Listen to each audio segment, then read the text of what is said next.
Well, it's the second day of Spring Split 2020. I'm joined right now by Johnson from Dignitas with coverage brought to you by Alienware. Talk about his breakout weekend. Now, a lot of people, they didn't know. Yeah, I remember you got announced. People that didn't follow Academy, they were like, who's Johnson? Why are they doing what's going on here? And then here, it feels like this weekend you've really shown up on stage. What has this experience been like for you transitioning to the stage? The experience has been pretty well and great. The first day of playing LCS, I was pretty nervous, obviously, because my first stage game, and I didn't perform as well as I should be performing for my team in scrims. Going into today, I played more confident and I was able to play macro well, and then outperform the enemy ADC, and it just feels pretty good. Well, what do you think? Because a lot of people have nerves when they get on stage for the first time. Did you have a lot of nerves? And if so, how did you conquer those? It wasn't really like I was that nervous or sweating. It's just more oh, because I have stage fright in general since school. So yeah, I just don't look at the audience, and then, yeah, that's how I was able to play decent. I mean, yeah, it seems like you were able to conquer it pretty well. There's a lot of praise for both the Aframu and Johnson bot lane for both you guys this weekend. What has the relationship been like between the two of you? I mean, he's obviously been playing for a very long time. You're relatively newer to at least the LCS. So what's it been like? What's that dynamic like? It's pretty well. It's I'm a new rookie, and I obviously grind the game more. And also, he's motivated to prove people wrong about the narrative of him being washed up or bad. I've learned so much from playing with Aframu. We both chill and make jokes of each other. And I think going forward, we'll contest for one of the best bot duels eventually. Yeah. So you seem pretty confident in your own ability. Yeah. There's a lot of loudmouth ADCs in this league. Are you going to be one of them? Do you think you'll get to a point maybe next week you start trash talking? No. No, you're going to be too humble? Just because I respect some players. So. Oh, okay. Who do you respect? For ADC, I respect right now in LCS the most is Doublelift and Sven. So I ain't going to beat him then. Okay. Well, I mean, Sven took a lot of criticism last year, but you still have a lot of respect for him. And maybe I just think he was not set up to succeed.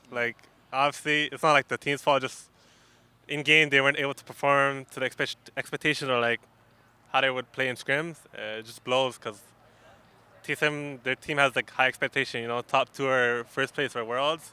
So obviously, the narrative is his Ezreal. It's not his fault. And I think he's one of the hardest working and still one of the best ADCs in NA right now. It's awesome. It's always cool to hear whenever one player respects, another. So it's great to hear. Now, a lot of people also looked at this dig lineup and they said, this is a downgrade from last year. Look at what they did. I was reading, there's an Eyes On series they did on the team. I don't know if you saw this, right? It did a little profile on all the new teams. And one of the comments was I can't respect this CEO. He took a great team and then ruined it. So what is your impression on what you guys can achieve? Because obviously last year the team went to Worlds.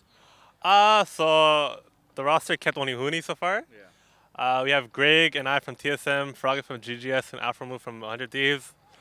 Well, obviously, joining the team, I didn't have that high expectations of us too, because nobody thinks we're gonna make it or be bought at 3. So I think we're proving the Redditors, Twitter people wrong, because Greg is playing really well right now.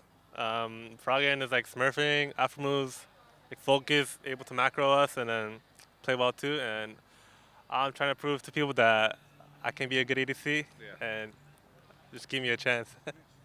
Well, I'm looking forward to seeing how the split goes for you. Is there anything you want to say to any of the fans out there? I'd like to thank Dignitas for the opportunity. I'd like to thank Peter Zhang, my old coach, for coaching me a lot, and my old teammates from TSM, Speaka, Blaze Olive, so forth, many more on the team for supporting me. I'd like to thank my family and friends back home in Toronto.